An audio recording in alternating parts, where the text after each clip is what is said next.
नमस्कार, मैं मनीष स्वागत करता हूं आपको अपने इस यूट्यूब चैनल पे। दोस्तों, आज सुबह मैंने जो एक आपको पेपर कटिंग दिखाया था, तो उसमें बहुत सारे लोगों ने कहा था कि ये फेक है, ये है, वो है। क्योंकि उस समय जब मैं शुरू में ही डाला था, सर्वप्रथम मैंने ही डाला था, तो उस समय बहुत सारे चैनल उसको शो नहीं किए थे। लेकिन जैसे जैसे दिन बीतता गया, लोग शो करने लगे। तो जब तक बड़े चैनल पे नहीं आता है चीज़ें, तब तक आपको विश्वास नहीं होता। लेकिन कोई बात नहीं, आपको ऑथेंटिक न्यूज़ मैं हमेशा देता रहूँगा, आपको विश्वास हो या ना हो। बाद में वो पता चल जाता है कि हाँ, वो ऑथेंटिक है, क्योंकि बड़े चैनल पे वो चीज़ें अपलोड हो जाती है। अभी फिर से मैं आपको दिखा दूं कि आज के डेट में ही आप देखेंगे कि देखिएगा 6 अप्रैल, यहाँ पे डेट भी दिख रहा होगा। यहाँ पे देखिएगा 6 अप्रैल को 2021 को। देखिए, कई बार क्या होता है, आर्टिकल का सिर्फ मतलब कि एक कटिंग शो किया जाता है, जिसकी वजह से वहाँ पे डेट नहीं दिख पाता है। लेकिन जैसे ही पूरा पृष्ठ दिखाया जाता है, तो वहाँ पे डेट दिखता है। तो इस वजह से कई कई बार अपन डेट नहीं दिखा पाते हैं।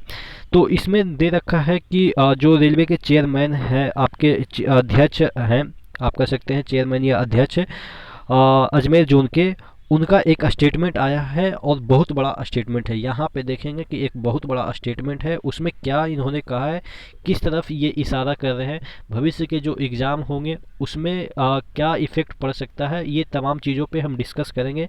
इससे पहले कि वीडियो शुरू हो, आपको भी पता है कि टेक्स्ट बुक आपके लिए लाया है ईयरली मॉक टेस्ट पास। हाँ, ये वाला चीज़ें अगर आपको देखना नहीं है तो आप इसको स्किप कर सकते हैं।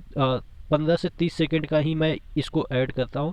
तो अगर आपको इरिटेटिंग लगता है, मुझे भी पता है कि आपको इरिटेटिंग लगता है, तो आप इसको स्किप कर सकते हैं। 2x पे वीडियो को देखिएगा तो आपको जल्दी में वीडियो समाप्त हो जाएगा। तो ये सब चीज़ें आप खुद जानते भी हैं, फिर भी आप लोग मतलब कि कुछ भी बोलते रहते हैं।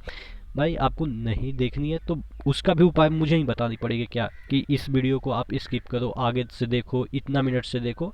आप खुद समझदार हैं, सबका कुछ ना कुछ काम होता है भाई। तो ठीक है, तो वही मैं कह रहा हूँ कि जो टेक्स्ट बुक है वो आपके लिए ईयरली मॉक टेस्ट पास लाया है, जो कि 299 में मिलता है। लेकिन अगर आप एक coupon code ER Manish use करेंगे तो आपको ये वाला चीज़ें 269 में मिल जाएगी। और आपको भी पता है कि कोई भी एग्ज़ाम को क्रैक करने के लिए मॉक टेस्ट देना कितना आवश्यक होता है। तो एक बार ज़रूर, नीचे डिस्क्रिप्शन बॉक्स में लिंक दिया हुआ है, एक बार ज़रूर चेक कर लीजिएगा। बात कर रहे थे ये वाला पेपर कटिंग की, ठीक है। पेपर कटिंग आप कह सकते हैं पूरे पृष्ठ है। एक एक लाइन इसको पढ़ के देखते हैं क्या इसमें दिया है।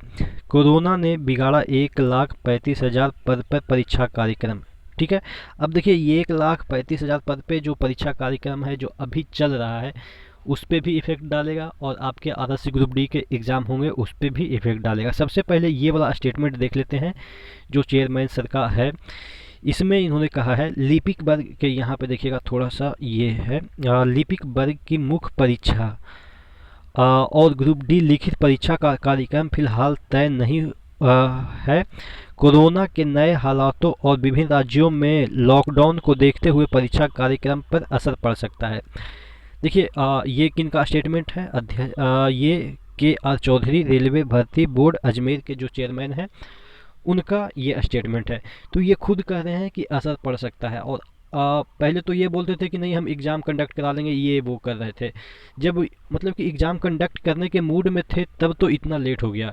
और जब ये मूड बता रहे हैं, इनका जो मूड है वो बता रहा है कि हो सकता है कि थोड़ा डिले हो, तो आप समझ सकते हैं इनकी बातों से क्या निष्कर्ष निकाला जा सकता है। बाकी हम नहीं बता, हम ये नहीं कहेंगे कि आपका एग्ज़ाम कल से शुरू हो जाएगा, मई से शुरू हो जाएगा। ये तो अंडरस्टूड है कि कब से शुरू हो सकता है।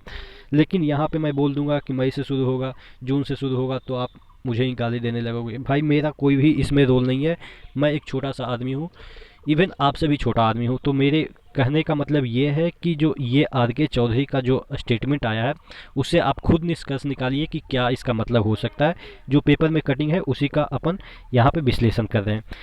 यहाँ पे देखिएगा, इसमें लिखा है, रेलवे में लिपिक वर्ग और ग्रुप डी भर्ती के लिए लगभग 2.5 करोड़ अभ्यर्थी इंतजार लंबा हो सकता है। 2.5 करोड़ बोले तो ये जो आपका 1.25 करोड़ ग्रुप डी का है, और उसके बाद 1.25 करोड़ के अराउंड इसका आपके NTPC का है, तो 2.5 करोड़ हो गए। तो यानी कि दोनों मिला के कह रहा है, हो सकते हैं। कोरोना की नई लहर और विभिन्न राज्यों में लॉकडाउन से इन परीक्षा कार्यक्रम बिगड़ना तय है। इनका जो कार्यक्रम है वो बिगड़ना तय है, ये बोल रहे हैं। या रेलवे में लगभग 1,35,000 पद पर भर्ती इसी साल ली जानी है, लेकिन कोरोना संक्रमण ने रेलवे भर्ती बोर्ड असमंजस की हालत में है।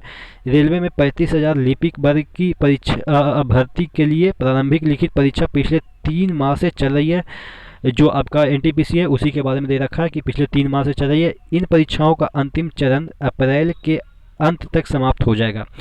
अप्रैल के अंत तक बोले तो इस जो 7th फेज है वो आपके अप्रैल के अंत तक समाप्त हो जाएगा, ऐसा इनका कहना है। हालांकि अभी तक ऑफिशियली कोई अनाउंसमेंट नहीं हुआ है कि 7th फेज का एग्ज़ाम कब तक होगा, लेकिन यहाँ सबसे बड़ी चीज़ ये है कि इन परीक्षाओं का अंतिम चरण, देखिएगा ध्यान रखिएगा कि अंतिम चरण जो 7th फेज है वो आपके अप्रैल में ही होंगे। और आपको भी पता है कि अभी कोरोना के जिस तरह से बढ़ते हालात हैं तो उसमें ये खुद कह रहे हैं कि आपके 7th फेज के एग्ज़ाम होंगे, यानी कि आपके जो एनटीपीसी के एग्ज़ाम है इसी अप्रैल में ख़त्म हो जाएंगे।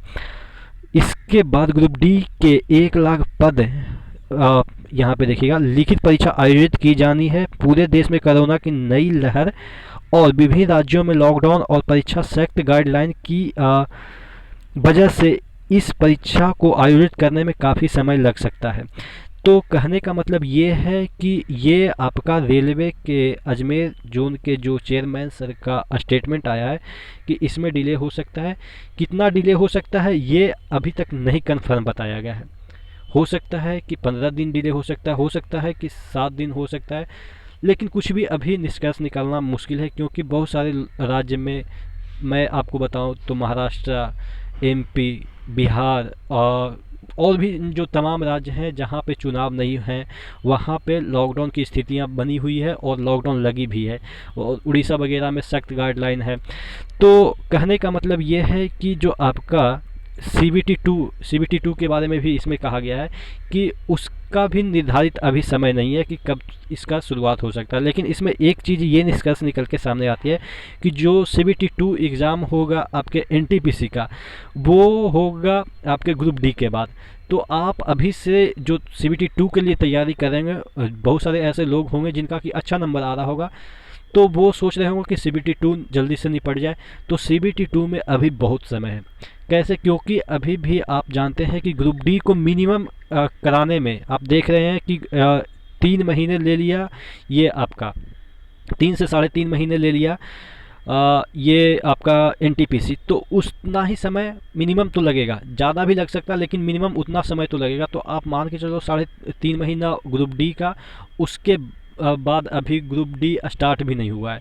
तो आप CBT2 की बात करें तो तकरीबन 5 महीना मिनिमम, मान लो कि 5 महीना तो मिनिमम लगेगा कि CBT2 स्टार्ट होने में। अप्रैल से 5 महीना और जोड़ लो।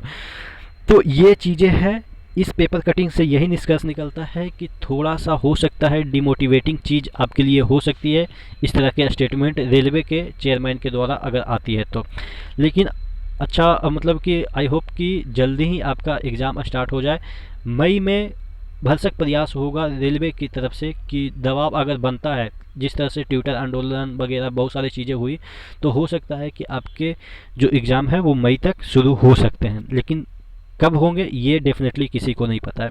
आप क्या सोचते हैं नीचे कमेंट बॉक्स में कमेंट करके ज़रूर बताएंगे। नेक्स्ट वीडियो मिले, तब तक के लिए धन्यवाद।